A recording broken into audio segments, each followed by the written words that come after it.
Good evening, everyone. My name is Sean Lundy, and along with Dr. Stephanie Taylor and Andrew Rollins, we co-founded LUIGI, a smarter healthcare decisions platform. Now, billions of dollars are wasted all the time because we rely purely on clinical data today. And they just forget all about the social information that's important for patients' desires. So what we're doing is solving that problem with 20 simple questions. And those 20 simple questions give profound insight into what the patient actually wants and needs. So we're going to use the $25,000 to help build out our beta platform. So today, about $200 billion is spent every year on surgeries that aren't necessarily elective, but there are alternatives that are often cheaper, or the surgeries may not be needed at all. And studies have shown, countless study after study, that 40% of that cost can actually be saved when the patient is involved in their own decision. So as we move from this fee-for-service kind of output-driven world into a value-based world, we have a real opportunity to capitalize on that opportunity. So the problem is that patients really don't understand what it is their physician is saying at the time.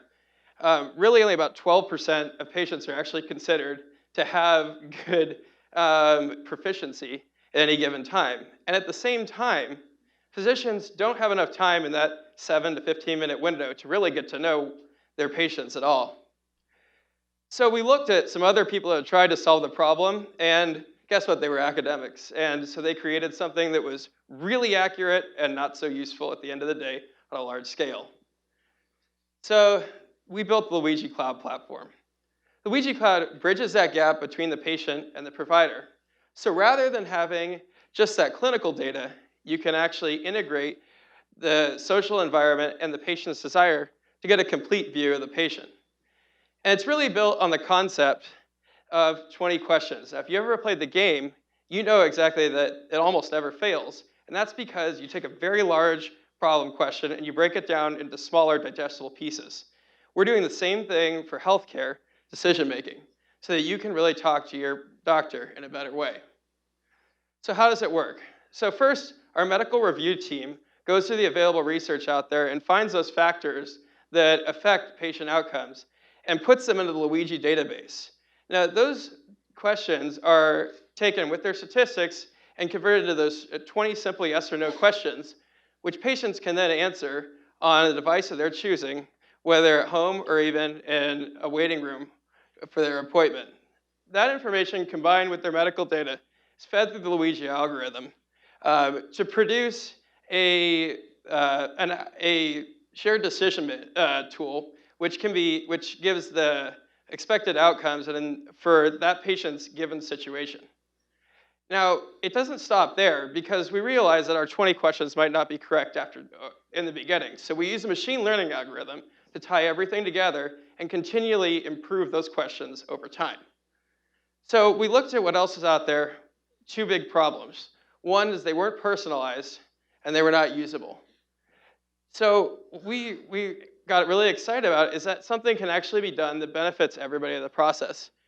By asking those simple questions, you get to that detail level that physicians actually need to make a good decision to create that personalized treatment plan and really end up at what we consider a true shared decision. And for the people paying for it, it gets that managed care ideal of being able to deliver the right treatment to the right person at the right time.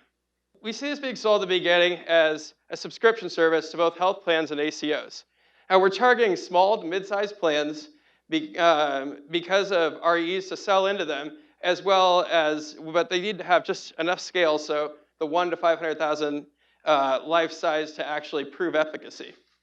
And we realized that with about $500,000, we can get started and get enough information to sell our first 2 plans and grow within 3 years to 2 larger contracts, which will put us in a great target for acquisition. So you couldn't ask for a better team to be like, I've spent years on both the payer and provider side. Dr. Taylor is a renowned researcher, and Andrew actually started his own successful tech company and has raised $60 million, and LUIGI speaks for himself. So thanks, everybody, and look forward to hearing from you.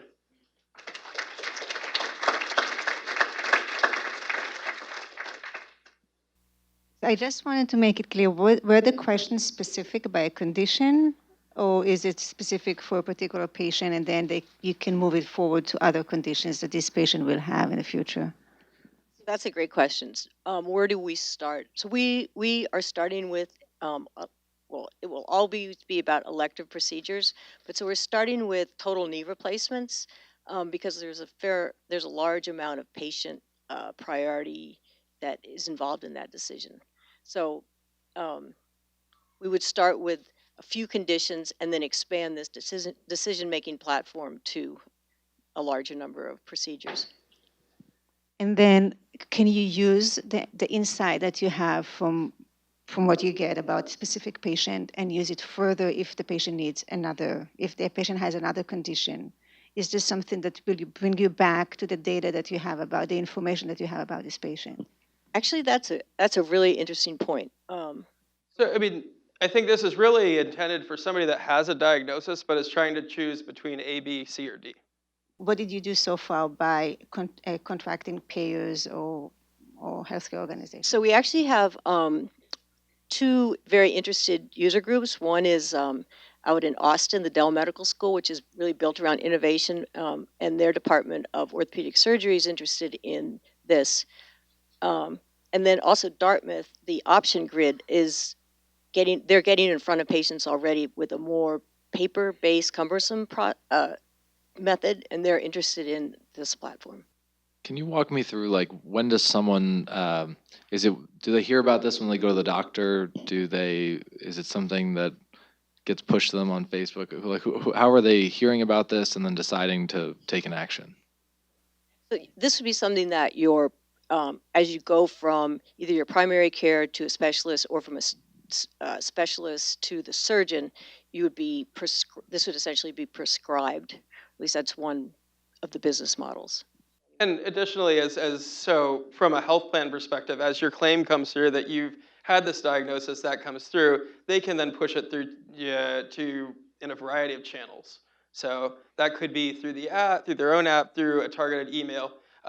But at the same time, you have to consider the sort of the HIPAA implications of that. So it's a little bit of a fine line. At Dartmouth, say you're interested in knee replacement, after the assessment, when it's decided yes, surgery is an option, you go to the shared decision-making office and pick up a booklet about it.